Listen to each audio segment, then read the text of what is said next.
And now I will confess one of my most horrible parenting seasons. And it was horrible because I was living in the shadow of somebody else's expectations and not actually doing what was right for my kids.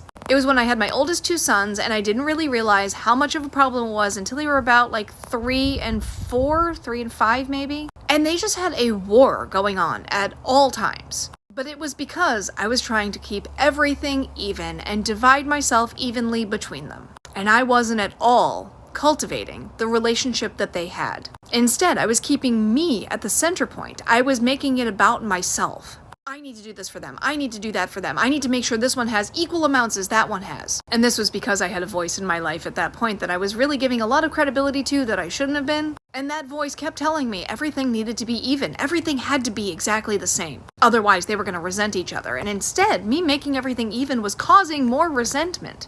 And once I realized that, and I started showing up for them as they needed me to show up for them, a switch flipped. They started to play better together, there was much less fighting, though I wouldn't say that all of the damage that I had done was fully repaired until they were significantly older. But I realized what I was doing was really, really selfish. It was all about me and how I was showing up for them, and not about them and how they needed me to show up for them. And the craziest part is it was exhausting for me. I was exhausted. And I was so frustrated because I didn't understand how I was trying to do the right thing, yet I was exhausted by it. But it was all because I was in the shadow of somebody else's expectations, and I wasn't parenting my individual children, and I wasn't reminding them that they were siblings and that they had just as much of a part of each other's lives as they had part of mine. That we were a family unit, and though we were all individuals and we all have different needs and different wants, we are still a family unit. We are a team.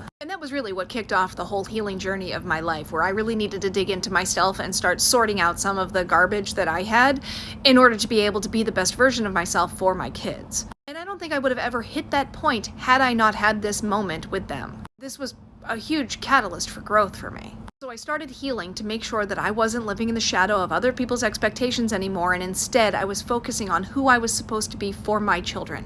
And slowly, that guilt dripped away. And there are seasons of survival mode, but I was able to figure out how to modify survival mode so that I could still thrive even if it was tough. And my younger children and their relationships with each other have benefited greatly from me just healing this portion of myself. Sometimes joy comes from being drugged through a valley and breaking off the garbage that we've been dragging for so long. And the resistance we're feeling on keeping us from that joy is actually us dragging baggage up a mountain that we're not supposed to be dragging anymore. But when you drop those weights, joy comes, relationships get healed, and you get to breathe and enjoy the people around you again. That freedom is a beautiful thing.